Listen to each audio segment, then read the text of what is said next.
खिलाते हैं, मोटा करते हैं, है ना। हाँ, कुत्ते को उसके पास नहीं जाने देते हैं, भेड़िया से बचाते हैं, प्यार से बचाते हैं, बकरे को भेड़िए से बचाते हैं, कुत्ते से बचाते हैं, उसकी रक्षा करते हैं काहे के लिए, एक दिन हम इसको खुद अपने हाथ से मारेंगे, है ना।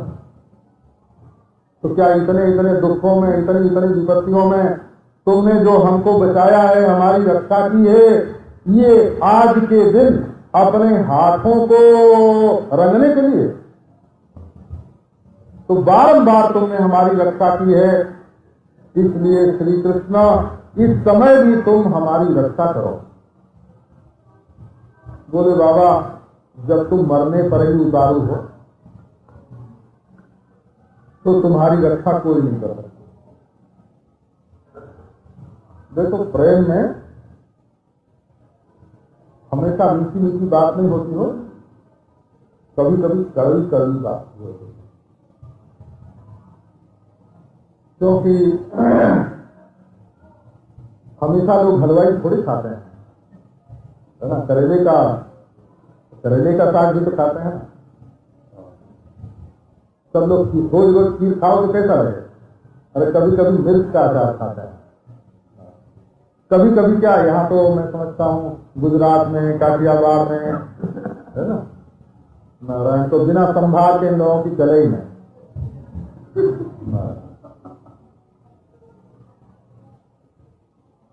तो इनको तो रोज मिर्च चाहिए थोड़ी। तो जैसे शरीर के लिए थोड़ी मिर्च भी रोज चाहिए और गुड़ भी रोज चाहिए, वैसे दिल के लिए भी थोड़ा गुड़ तो थोड़ी मिर्च दोनों की जरूरत होती है। ये जितने मकार वाले हैं ना, ये मद्रास है ना, मारवाड़ है, महाराष्ट्र है, ये मिर्च के बिना ही लोगों की नहीं चलती है। तो ये मिर्च की प्रधानता से ही इनके नाम के साथ ये माँ जोड़ा गया है।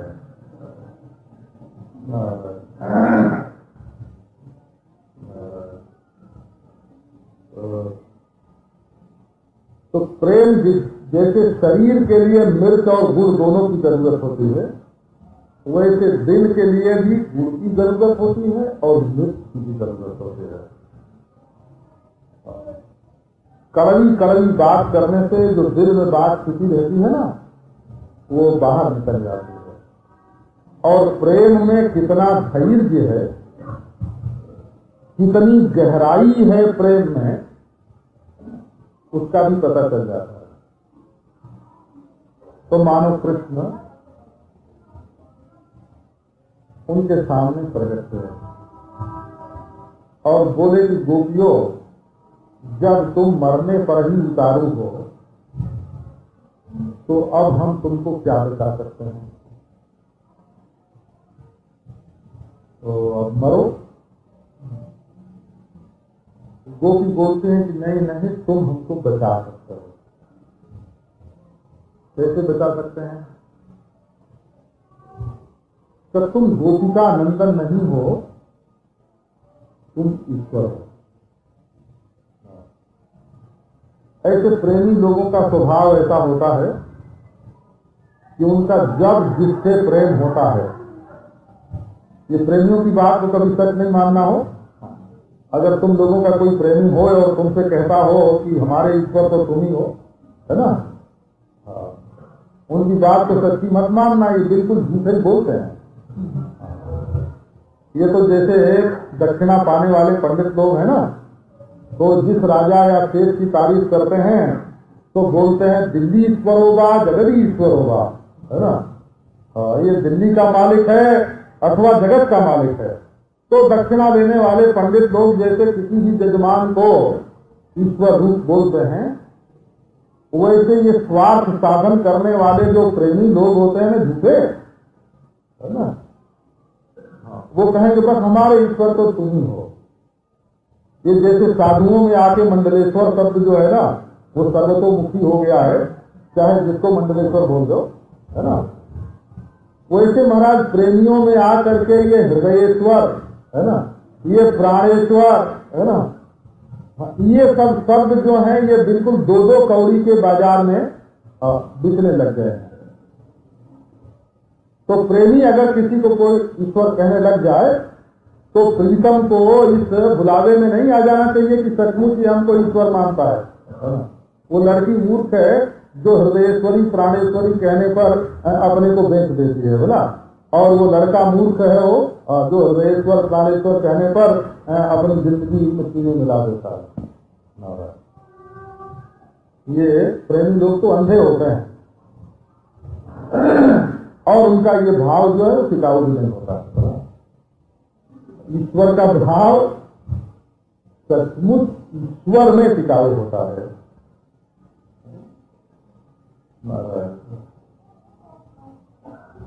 तो पर कृष्ण को क्या नाम है, ये नहीं समझना कि जन जन कृष्ण कहते हैं। एक किसी संप्रदाय के आचार्य थे तो वो अपने को कृष्ण ही कहते थे। वो मुरली मनोहर पीताम्बर भी पहने, बांसुरी भी लें, नाचे भी, रात भी करें। तो एक पंडित उनके पास थे, बोला कि महाराज मैंने सुना कि आप साक्षात कृष्ण हैं। बोले हाँ है तो सही। बोले कि महाराज ये सब काम तो आप बहुत बढ़िया कर लेते हैं, पीताम्बर भी अच्छा पहनते हैं, बांसुरी भी अच्छी बजाते हैं, नाचते भी अच्छा है। तो श्री कृष्ण भगवान ने गोवर्धन पहाड़ उठाया था, ये बात सच्ची है कि झूठी है? तो बोले है तो सच्ची। बोले उन्होंने गोवर्धन उठाया था, आप एक चट्टान चलते है ना, उठा के जरा दिखा दीजिए। अब महाराज वो बनावटी कृष्ण तो दादी करने लगे है ना।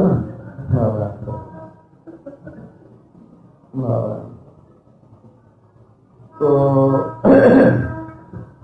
ऐसे काम नहीं करता। ये जब प्रेम सचमुच भगवान से जुड़ता है, नहीं तो लोग देखो दुनिया में फंसने वाले कौन, संसारी कितने हैं और कितने संसारी कहाँ कहाँ नहीं फंसे हैं। अगर वो अपनी फंसावट को ही शुद्ध प्रेम कहने लगे और अपने फंसने की जगह को ही धोखा देने के लिए अपने को और दूसरे को और उसको ईश्वर कहने लग जाए, तो यही मानना पड़ेगा कि उनके हृदय में ईश्वर प्राप्ति की कोई व्याकुलता, कोई इच्छा नहीं है। असल में वो ईश्वर तक नहीं पहुंचना चाहते हैं, वो तो दुनिया में ही कहीं फंस जाना चाहते हैं। तो इस बात को ध्यान में रख करके आगे बढ़ना चाहिए। तो अद्भुत है वो, न खलु गोपिका नंदनो भवान अखिल देहिनाम अंतरात्मकृत दिखन सार्थितो विश्वगुप्तये सखौ देवान शाश्वतां कुले न खलु गोपिका नंदनो भवान। प्यारे श्याम सुंदर, आप केवल गोपिका जसोदा के बेटे नहीं हैं, हम जानते हैं, आपको पहचानते हैं। जब सच्चा विरह होता है ना अपने प्रियतम का, ये तो एक लक्षण है प्रेम का, आपको बताते हैं। अब रामानुज को आने के लिए वो रो रहा है, तो उसकी प्रीति कहाँ है? देखो ये बात पहचाननी पड़ेगी ना कि उसकी प्रीति कहाँ है। उसका हमसे प्रेम नहीं है। तो जब तुम्हें संसार में धन के लिए, स्त्री के लिए, पुत्र के लिए, पति के लिए, परिवार के लिए, इज्जत के लिए, प्रतिष्ठा के लिए जब दुख होता है, अरे इतना बड़ा दुख तो अपने सिर पर आया हुआ है कि हम ईश्वर से बिछुड़े हुए हैं। अब कौन सा ऐसा दूसरा दुख आ गया कि उसके लिए तुम दुखी होते हो, और ये जो इतना बड़ा दुख है वो तुमको भूल गया है? इतना बड़ा जो दुख है उससे तुम दुखी नहीं हो रहे हो, दुखी हो रहे हो दुनिया की छोटी छोटी चीजों के लिए। अब देखो तुमको सुख कहाँ मिलता है? अपने प्रेम को पहचानना पड़ता है। तुमको सुख किससे मिलता है? धन मिलने से सुख मिलता है, इज्जत मिलने से सुख मिलता है, ऊंची कुर्सी मिलने से सुख मिलता है, पति पुत्र मिलने से सुख मिलता है, पूछ खिलाने वाले भगत मिलने से सुख मिलता है। नारायण को किससे सुख मिलता है तुमको? तो जब अपने प्राण प्रियतम परमेश्वर की, श्री कृष्ण की चर्चा होए, उनका गुणानुवाद होए, उनका नाम होए, उनकी याद आवे, उनके संबंध से सुख मिले, तब तुम्हारा प्रेम भगवान से है? और उनके संबंध के सिवाय भी दूसरे के संबंध से जब तुमको सुख मिलता है तो ईश्वर से प्रेम का, ईश्वर के संबंध के सिवाय मिलता है सुख, और ईश्वर के बिखरे रहने पर भी दूसरी चीजों का होता है दुख। ये तो कोई प्रेम का लक्षण नहीं है। तो गोपियां जो हैं वो पहचानती हैं सचमुच परमेश्वर है। नखलु गोपिका नंदनो भवान, जिसके अंग अंग में शोभा हो, छलकती रहती है, उसको भगवान बोलते हैं। भांति इति भान, तद्वान भवान। ये भांति इति भानि नक्षत्राणि, आकाश के जो हीरे हैं, आकाश में हीरे चमकते हैं ना सफेद सफेद, इनका नाम है भाव। और भानि संति अस्य इति भवान, जिसके अंग अंग में क्षण क्षण रंग बदलने वाली छवि छलकती रहती है, वो लावण्य भाव, वो चटपटी मसालेदार छटा जिसके शरीर पर दौड़ती रहती है, जिसको पी करके आंख कभी अघाती नहीं, जिसको सूंघ करके नाक को कभी तृप्ति नहीं होती, जिसको पी करके जीभ कभी तृप्त नहीं होती, जिसको छू करके त्वचा की प्यास कभी बुझती नहीं, वो प्राण प्यारे श्याम सुंदर अच्छा अवसर।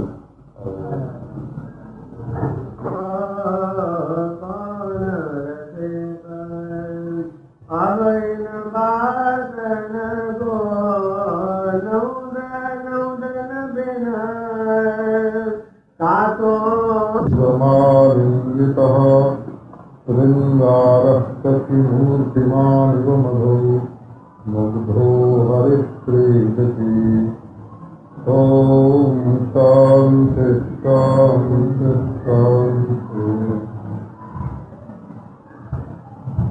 न खलु गोपिका नंदनो भवान अखिल देहिनां अंतरात्मदृतो दिक्खन साक्षिको विश्वरूपे तथौ देवान् शाश्वतां कुले गिरसिता भयं वृष्णिभूयते चरणं युधां संस्कृतेर्भयात् करतरोरुहं शान्तकामदम् शिरसि धेनः श्रीकरग्रहम्।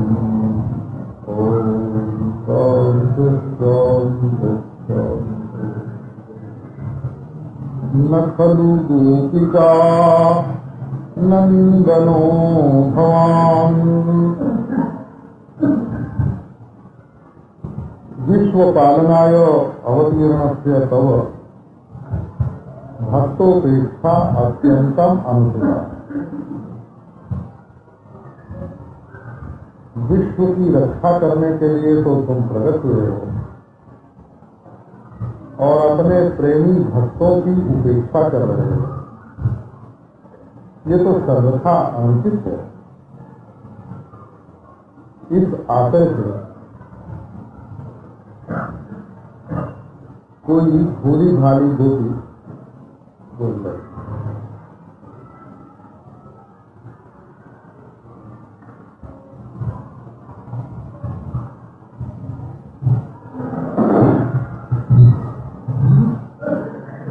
क्योंकि जहां भगवान को आत्मा के रूप में जानते हैं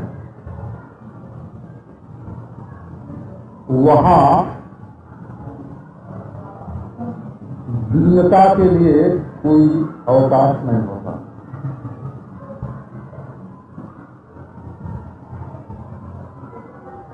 और जहां भगवान को अपना बच्चा जानते हैं, वात्सल्य होता है, वहां भी उनके दीन होने की कोई आवश्यकता नहीं।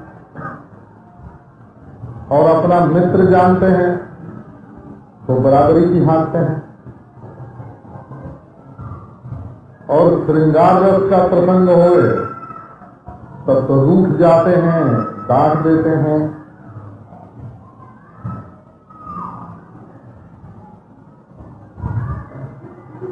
दीनता का भाव केवल स्वामी और सेवक का जहां संबंध होता है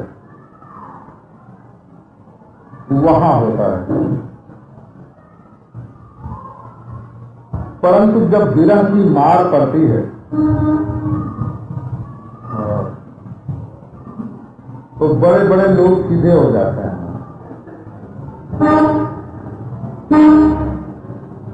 ये टेढ़े लोगों को सीधा करने का यही उत्तम मार्ग है।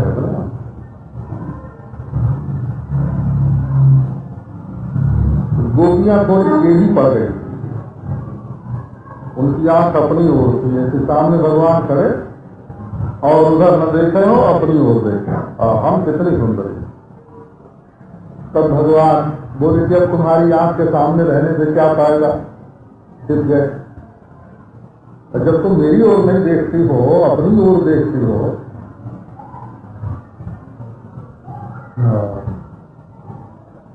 किसी के घर गए तो महाराज सीता ही लेके सामने बैठ गए। अब वो दिन भर सीता देखें तो उसके घर रहने से फायदा, सीते में तो अपने तो देखेंगे ना।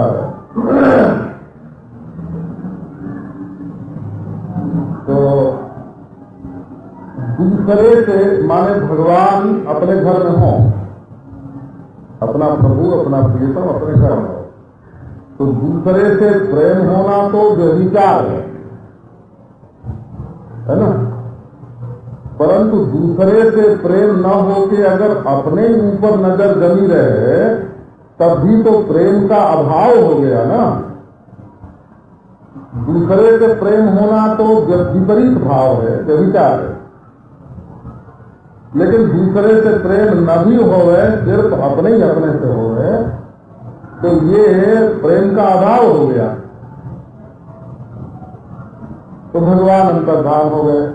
अब अंतर्धान हो गए तो विरह आया। अब विरह जो है ये ठीक ठाक कर रहा है, तो विरह की चोट पड़ती है। सोने में शकल नहीं बनती तब तक जब तक उस पर हथौड़े न पड़े,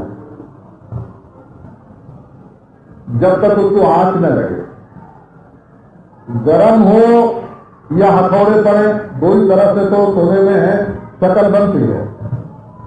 तो अपने हृदय को भगवद आकार बनाने के लिए कि उसमें भगवान की शकल आ जाए, या तो उसको विरह की आग में जलाना पड़ता है, या तो उसको विरह के हथौड़े से पीट के ठीक करना पड़ता है।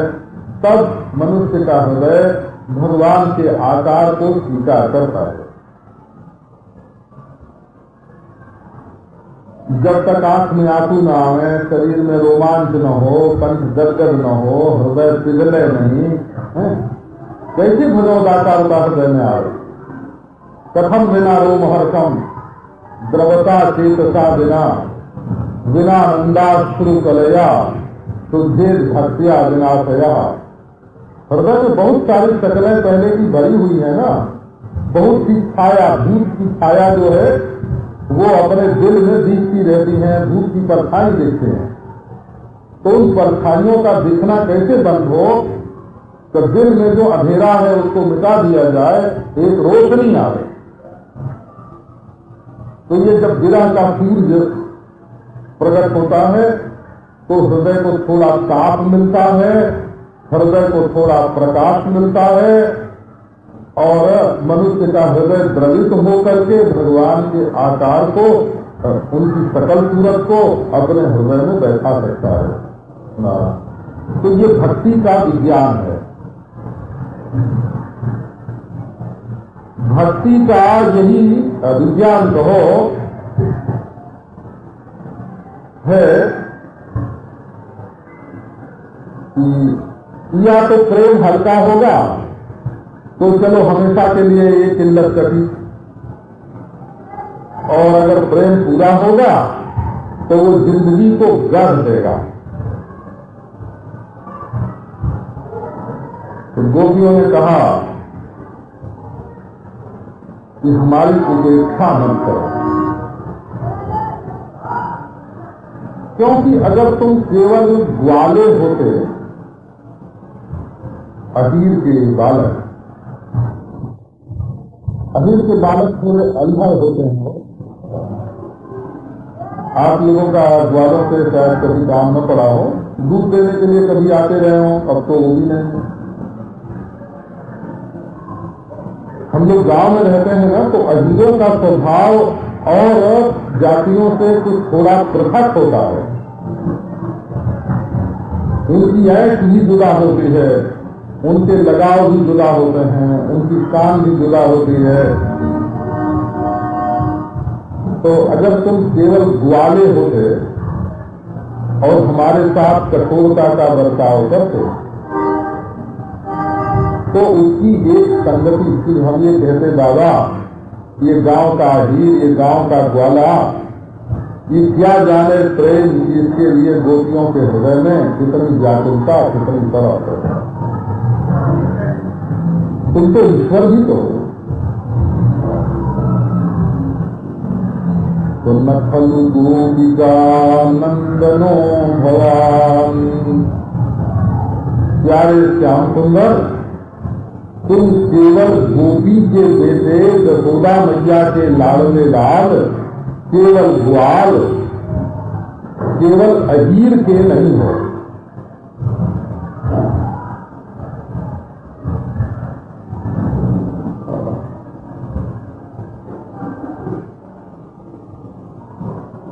वो तो कहते हैं कह दो अबीर पे अहीर को कहो में।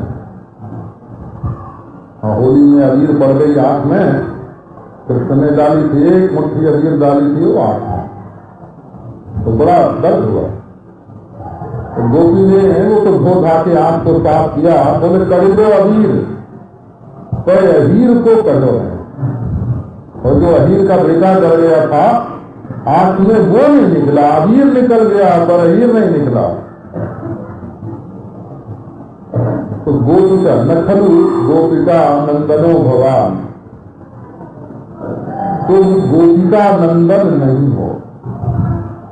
ये कहने का अभिप्राय कि अगर गोपिका नंदन होते और हमारे दिल की न समझते तो हम ये कहते कि चलो गाय का चरवाहा, इसने कब प्रेम का सौदा किया है, इसको मालूम हो कि प्रेमियों के दिल में क्या क्या चलती है। हम तुम्हें अनजान समझ के सोचती कि तुम जो हमें तकलीफ दे रहे हो वो अनजान में दे रहे हो, अज्ञान में दे रहे हो। तो अनजान में अगर कोई थोड़ी बहुत तकलीफ दे दे तो उसका ख्याल नहीं किया जाता, लेकिन तुम तो हमें जान बूझ करके तकलीफ दे रहे हो, ये ठीक नहीं है। क्यों? तो भगवान अखिल देहिनाम अंतरात्म दृक,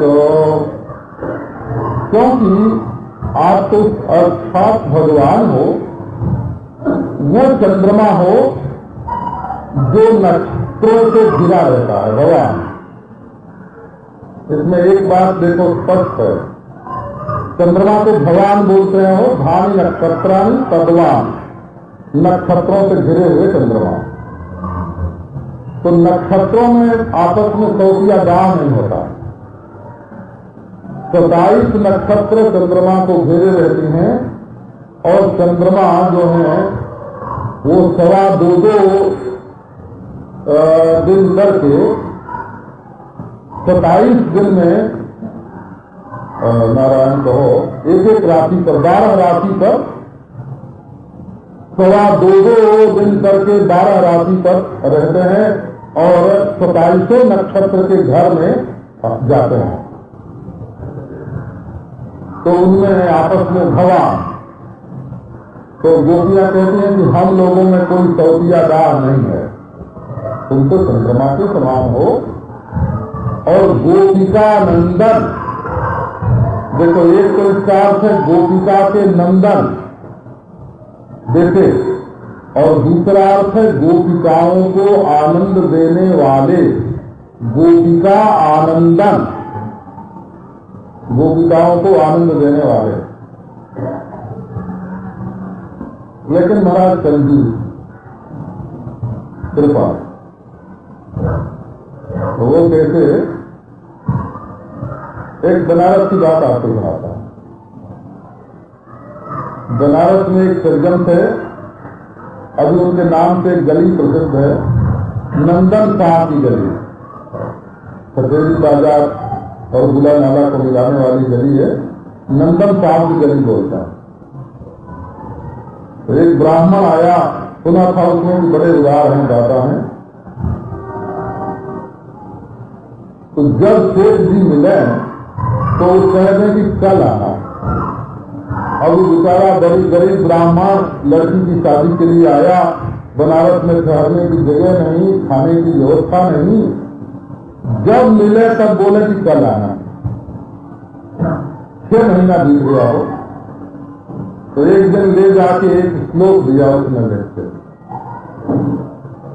आदौ नकार नंदन, आदौ नकार और परतो नकार। आदि में भी न है और अंत में भी न है नंदन, नाना, और मध्य नकारे न हतो नकारा। बीच में एक द था देने का, उसमें भी जाके न जुड़ गया नंदन। तो इत्थम नकारत त्रय संयुत, जब 3 ना तुम्हारे नाम में पड़े हैं बाबा, है ना, तो क्या दान शक्ति खल नंदन से, ये नंदन बेचारा क्या देगा, है ना। ये तो सात्विक दान को तमोगुणी बना देने वाले, है ना, हमने दाता देते हैं, वो देते हैं, कहा और निकाल के 4 आना पैसा डाल दिया, और वो 4 आना तो घर से गया, और वो मांगने वाले का तिरस्कार करने के कारण वो बिल्कुल तमोगुणी हो गया। जब 4 आना देने का पुण्य हुआ तो एक समागत अतिथि का तिरस्कार करने का पाप भी तो लग गया ना। एक मांगने के लिए आए हुए अतिथि का तिरस्कार करने का पाप भी तो लगा ना। तो ये गोपिका नंदन जो हैं, इनमें भी उतने ही नकार हैं हो जितने नंदन साहब में थे ना। नंदन में जितने नकार थे उतने गोपिका नंदन में भी है। ये एक श्रृंगार रस की ये युक्ति है। वामता, दुर्लभत्व और निवारणा, ये 3 बोलते हैं हो। ये कामदेव के 3 अस्त्र हैं। वामता माने उल्टे चलना, बुलाओ तो भाग जाए, और दुर्लभ होना, दुर्लभ के प्रति प्रेम ज्यादा होता है, और निवारणा, है ना, रोकना। तो ये तीनों बात होनी चाहिए थी गोपी में, आ गई तो कृष्ण को ही ये तीनों बात स्वीकार करनी पड़ी। बाम हो जाना, बाएं ऊपर जाना, उल्टे पड़ जाना, दुर्लभ हो जाना, और गोपियों से कहना कि हट जाओ हमारे सामने से। ये तीनों बात जो गोपी को करना चाहिए था तो कृष्ण को करना पड़ा, और जो कृष्ण को करना चाहिए था वो गोपी को करना पड़ा। ये बहुत दक्षिण भाव होने के कारण, बहुत अनुकूलता होने के कारण यहाँ श्रृंगार रस जो है वो करता खा गया। तो गोपियां कहती हैं कि कृष्ण तुम हमारे साथ उदारता बरतो, क्योंकि तुम केवल ग्वाले नहीं हो, गोपिका नंदन नहीं हो। हम सब गोपियों को क्या आनंद दे रहे हो, या जसोदा मैया के बेटे नहीं हो। ये बात है। तब कौन है बोले अखिल देहिनाम अंतरात्म दृष्ट। संसार में जितने प्राणी हैं, जितने जीव हैं, उनके तुम अंतरात्मा हो और दृष्ट साक्षी हो। पश्यति इति दृष्ट।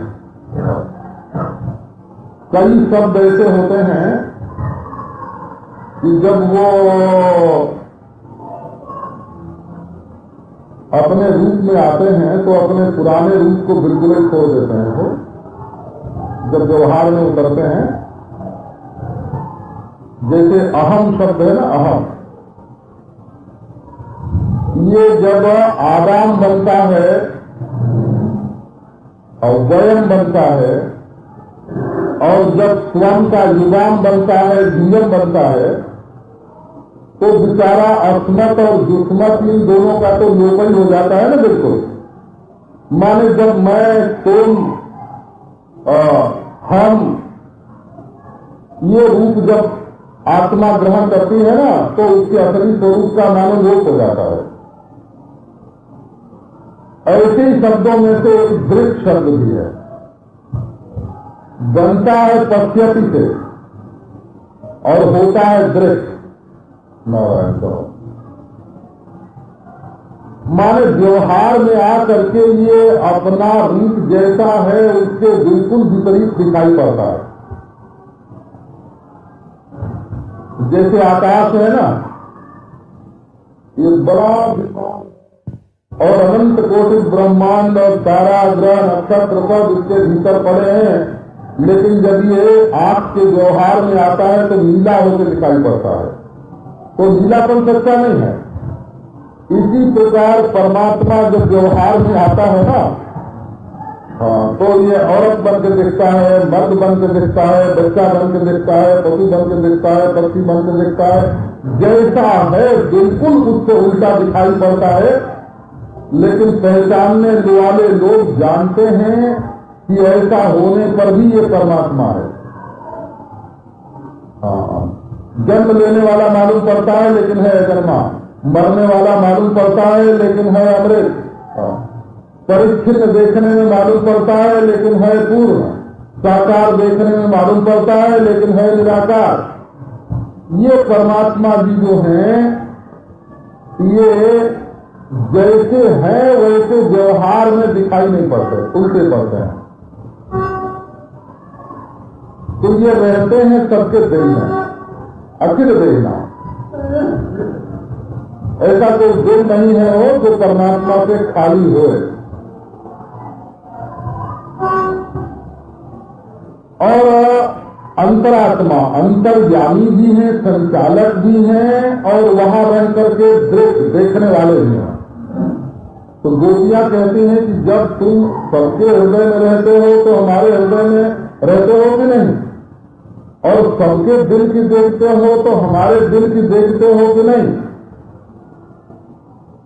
तो द्वैत दृश्यता, देखो तुम्हारे लिए हमारा हृदय कितना व्याकुल है, कितनी पीड़ा है, कितना दुख है, हमारे दिल में क्या क्या चल रहा है, जरा एक बार देखो तो। लेकिन गोपियों, हम तुम्हारे हृदय में अंतर्यामी रूप से भी हैं, दृष्टा रूप से भी हैं, सब देखते भी जानते भी हैं, लेकिन हम करेंगे कुछ नहीं। जब हम ठीक समझेंगे तब करेंगे, समय पर करेंगे। तो ये थोड़ी है कि जान लिया और आज में कुछ पड़े। ये तो देखते हैं, हम पुलिस के सिपाहियों को देखते हैं, वो जब कहीं लड़ाई होने लगती है तो मुंह फेर के खड़े हो जाते हैं। हाँ, जब थोड़ी ठंडी होती है या 4 जने 10 जने और इकट्ठे हो जाते हैं तब जाके बीच में पढ़ते हैं, तुरंत नहीं पढ़ते। और एक बार मैं मुंबई में था, तो यहाँ कोई हिंदू मुसलमानों का दंगा होता था, उन दिनों की बात है, 34, 35, 36 उधर की बात होगी। तो ये गाड़ी से खड़ियारी लेन में लोग दुकान लूटते थे, तोड़ के दुकान लूटते थे। हम लोग खड़े खड़े देखते रहते थे और पुलिस इधर को मुंह करके खड़ी रहती थी। जब वो लूट के चले जाते थे तब हल्ला करते थे। हाँ, तब सीटी बजती थी, तब पुलिस इकट्ठी हो जाती। तो ये थोड़े कि किसी का दुख देख करके तुरंत उस दुख में कूद पड़े। अरे भाई, जब मौका होता है तब कूदा जाता है। कृष्ण ने कहा अभी तो तुम्हारे दिल में आग लगी है, बहुत जाको लोगों। मैं जानता तो हूँ कि तुम्हें बड़ा दुख है, लेकिन अभी तुम्हारे पास आने का मौका नहीं है। अरे अभी समय नहीं। बोले बाबा आए तो तुम संसार में इसलिए हो,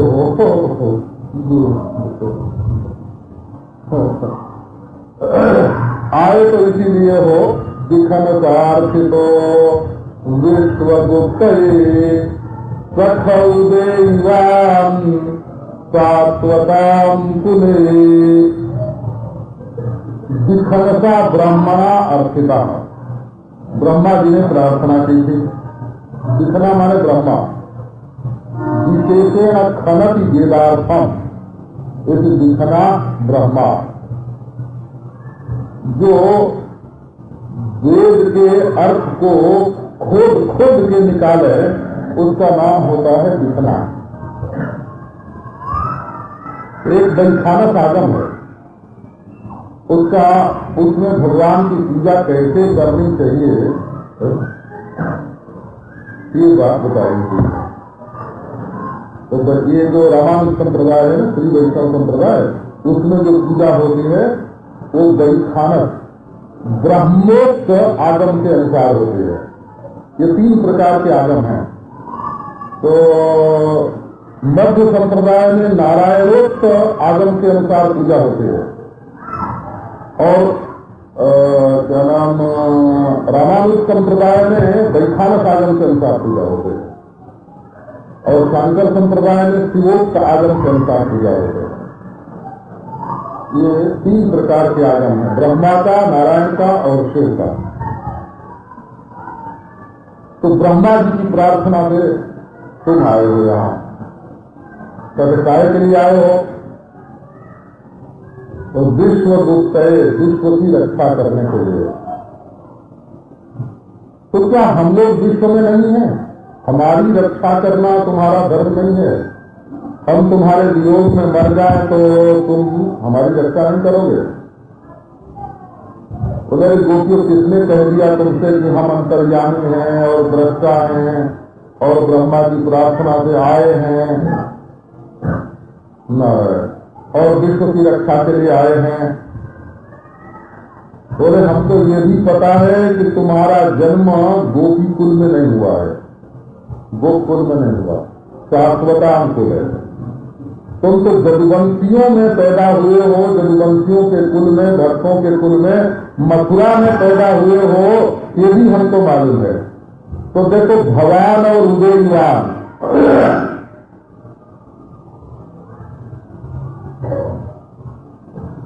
भगवान माने चंद्रमा हुआ, इसीलिए उदयवान इस क्रिया का प्रयोग किया गया। जैसे चंद्रमा का उदय होता है वैसे ही तुम्हारा उदय हुआ है। तो दूसरों का संताप दूर करना ये तुम्हारा काम है। अच्छा लो दूसरी बात सुना है। इन सब गीतों में से वेदांत भी निकलता है वो, लेकिन वो मैं नहीं सुनाता हूँ। तो क्यों नहीं सुनाता हूँ कि जब हम उपनिषद की गीता की कथा करते हैं तो उसमें वेदांत सुनाने का बहुत मौका रहता है।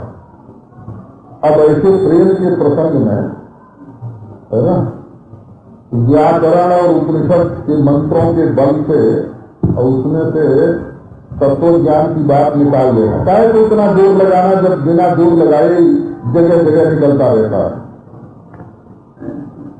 अगर वेदांत दूसरी जगह न मिलता तो इसमें से जोर लगा कर निकालते, परंतु जब सब जगह और वेदांत मिलते ही मिलता है तो इसमें क्यों गुजरना। अब देखो एक गोपी बोलती है, उसकी बात पर ध्यान दो। वो कहती है कि देखो कृष्ण तुम छिप गए तो ठीक, लेकिन एक कलई तुम्हारी आंख खुल गई। एक बात मालूम पड़ गई, क्या? नखल गोपिका नंदनो भगवान, तुम हमारी यशोदा मैया के बेटे नहीं। तो क्यों? तो यशोदा मैया के हृदय में तो बड़ी दया है, बड़ी माया है, स्नेह है, ममता है। अगर तुम उसके बेटे होते तो हम लोगों को इतने दुख में पड़ी देख करके जरूर दौड़े आते और बचाते। तो न खलु गोपिका नंदनो भगवान, नहीं हो तुम यशोदा मैया के बेटे। कभी गोपियों ऐसा कहे तो कहती हो देखो मैं तुम लोगों को इतना आनंद देता हूं, दृष्टि तु पक्षम कृतम सुतंत्री, जब मैं तुम्हारी आंखों के सामने आता हूं तुम्हारी आंखें खुली की खुली रह जाते हैं। किसी की नजर बड़ी तेज लगती हो ये आप जानते हैं कि नहीं?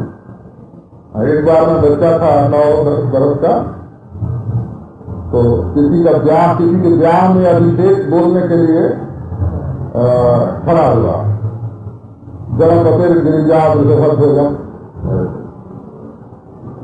तो एक ने कहा बहुत बढ़िया, और जो उसने कहा बहुत बढ़िया उसी समय हमारा गला जो है ना वो बंद हो गया, बोल से बंद हो गया, नजर लगे। ऐसे श्रोता में भी कभी कभी नजर लगाने वाले लोग बैठे रहते हैं, है ना? तो कथा पर नजर लगा देते हैं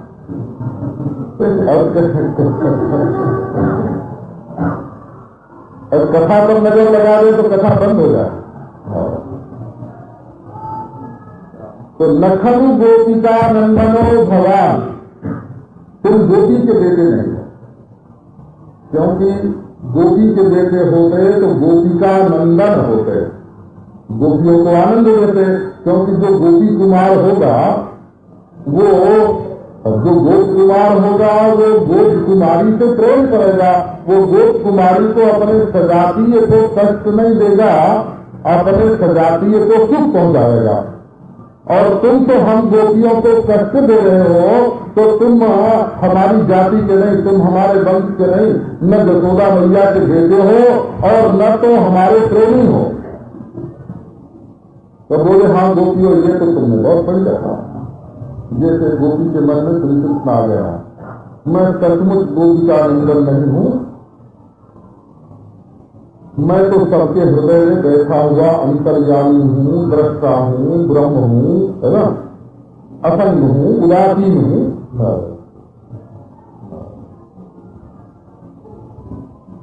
ये जितने नाम होते हैं ना महात्माओं के, हाँ, स्वामी असंगानंद जी महाराज, है ना, स्वामी अखंडानंद जी महाराज, तो ये जो अखंड है, अखंड है ना, वो परमात्मा के स्वरूप का बोधक होता है। तो बोले हम तो सबके हृदय में बैठे हुए हैं, अंतरात्मा है और दृष्टा। बोले ना, गोपियों ने कहा कि न कलु भगवान अखिल देहिनाम अंतरात्मा, क्यों झूठ बोलते हो?